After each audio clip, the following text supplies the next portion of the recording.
In 1999, Rachel Barber was a 15-year-old girl living in Melbourne, Australia, but she wasn't just your average teenager.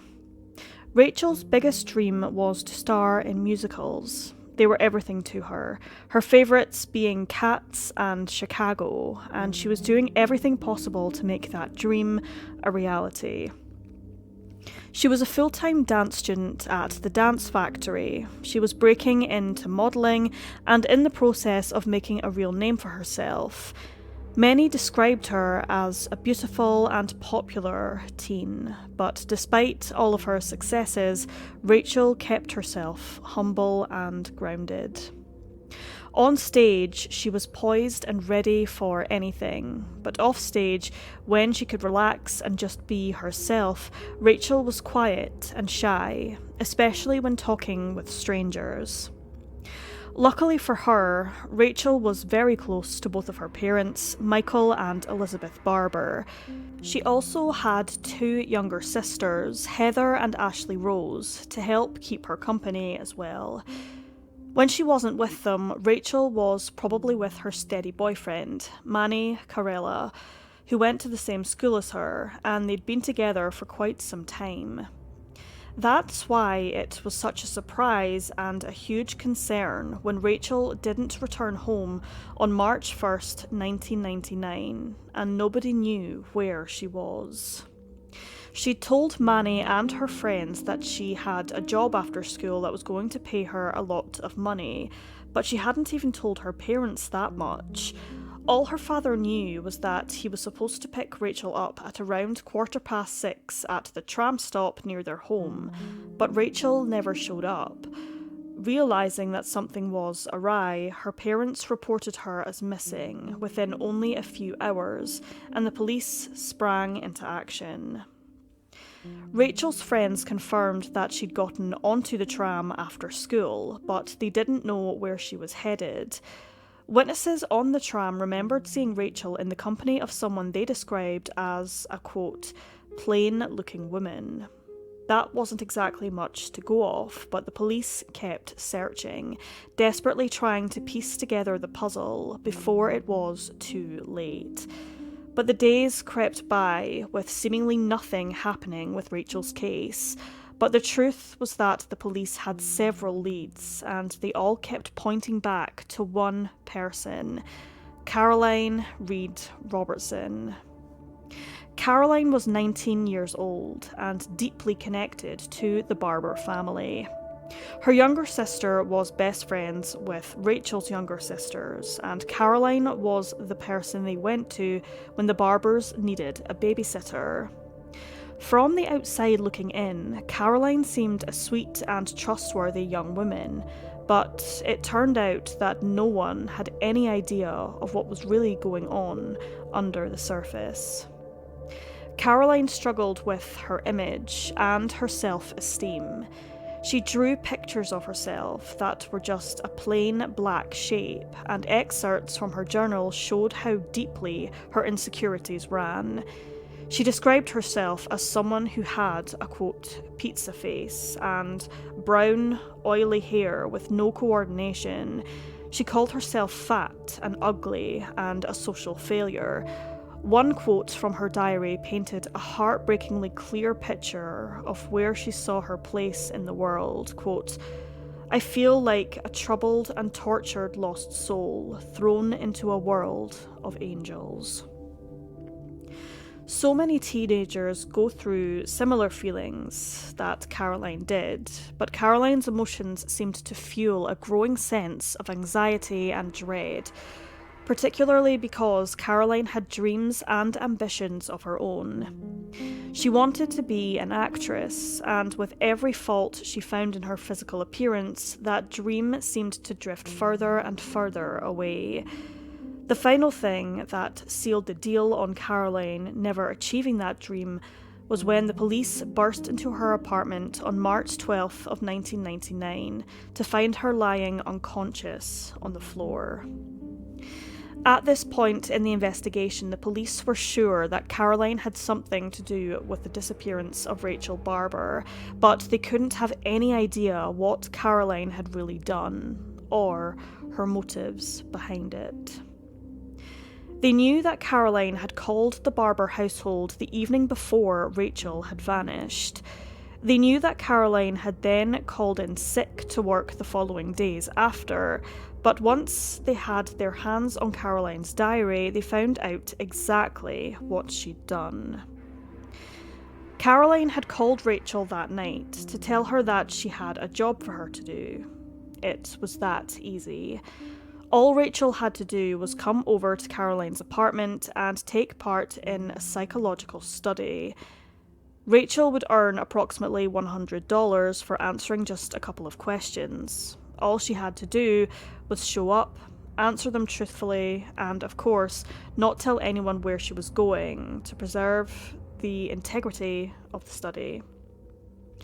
Rachel agreed, and that evening after school, she met up with Caroline and took the tram to Caroline's home. There, the girls shared a few slices of pizza, but court documents later argued that Caroline had tampered with Rachel's. She had put antihistamines onto Rachel's slice of pizza, enough to make Rachel tired and to affect her reactions. Then Caroline had Rachel sit on the floor, close her eyes, and think of happy things. As she was sitting there, Rachel could have had no way of knowing that Caroline was sneaking up behind her, not about to perform a psychological study, but with a telephone cord in her hands. She used the cord to strangle Rachel, killing the 15-year-old schoolgirl before stuffing her body into her wardrobe. Caroline's diary explained a lot of the details of the crime, including her motivations, but it wasn't until Caroline had recovered in the hospital that the police were able to confirm the story. Caroline suffered from epilepsy, and the stress of the following weeks after Rachel's murder had brought on a seizure. When she woke up in the hospital to see herself surrounded by investigators, she broke down and told them everything, including the location of where Rachel's body was. Caroline had simply killed Rachel because Rachel was everything that Caroline was not. In her diary, Caroline described Rachel as, quote, strikingly attractive, with very clear, pale skin and hypnotic green eyes.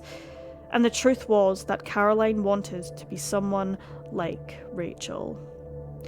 After she'd killed her, Caroline wrapped Rachel's body in a couple of blankets and hid her in the wardrobe. She then went to work, but her co-workers realised that there was something clearly wrong with her. Thinking she was sick, they subsequently sent her home. Caroline waited for the next few days in her room, even blocking the door so that her father couldn't get in when he came to check up on her. Then, a few days after she'd murdered Rachel, Caroline stuffed her body into a bag and ordered a taxi. She told the driver that she was moving a statue to her father's house, but what she was actually doing was moving Rachel out of there so that she could bury her body in a pet cemetery Caroline's father had on his property. That was where the police found Rachel, and more excerpts from Caroline's diary backed up her statement to the police. One of the diary entries discussed how she planned on killing Rachel. It read, quote, on the way to dance school, say that she can't tell anyone that she's meeting me, as I'm not allowed to give the study results to anyone. Ethics, highly confidential, not even your boyfriend/parent. Drug Rachel, in brackets, toxic over mouth. Put body into army bags and disfigure and dump somewhere way out. Another read, quote, check farm, in brackets, including bag, ... Tuesday arrange bank loan, moving van, night to disguise hair, thoroughly clean house and steam clean carpet. The bank loan mentioned in this entry was something else that the investigators found more evidence of in Caroline's apartment. They found an application for a birth certificate in Rachel's name and another application for a loan of 100,000 Australian dollars. And there was Caroline's motivation for killing Rachel. Caroline Reed Robertson wanted to become Rachel Barber. By killing her, she got her out of the way, and she would then be able to assume her identity and start her own life over with that money from the bank loan. This theory was also confirmed by the doctor who went on to treat Caroline, though she never confirmed this herself. When she was taken to court, Caroline admitted that she had indeed killed Rachel and pleaded guilty to murder. She was sentenced to 20 years imprisonment with a minimum requirement to serve 14 and a half years before she would be eligible for parole. Judge Frank Vincent, who presided over this case, described Caroline's feelings towards Rachel as, quote, abnormal and an almost obsessional interest. He later went on to say, I find the deliberation and the malevolence with which you acted extremely disturbing. This was a reference to how Caroline had tricked Rachel into coming over to the apartment that day, luring her to her death. Caroline had disguised her obsession with Rachel and hidden it from everyone else around her. With Caroline being so involved with the Barbers and their children, she was almost uniquely situated to take full advantage of their trust, and also Rachel's. Rachel had gone there that day thinking that her friend was about to pay her handsomely for a job, not that Caroline was about to murder her so that she could steal her identity. The forensic psychiatrist for this case, Justin Barry Walsh, explained it as Caroline, in some way, believed that by killing Rachel and assuming her identity, she could become as successful, attractive, and popular as Rachel was, and the judge agreed with this. During her sentencing, Judge Frank Vincent said that Caroline was, quote, a real danger to any who may become the unfortunate subject of her fixation. And this proved to be the case, especially when during the 15 years that Caroline spent behind bars, Caroline made every effort that she could to look more and more like Rachel, so much so that Rachel's own mother commented on it when Caroline was released. She never openly showed any remorse for killing Rachel, in court or behind bars, but she did talk about something with her doctors during treatment that only makes this case all the more tragic. In his notes, Mr. Michael Crudston wrote and then directly quoted Caroline, "There is a poignant and disturbing moment in which Rachel Barber's fate seemed to waver in the balance. Caroline told me that she had been in a daze. Then, just for a moment, the veil lifted, and I didn't want to do it. But something said that I was in so much trouble now I had to, and it was though the veil had dropped again."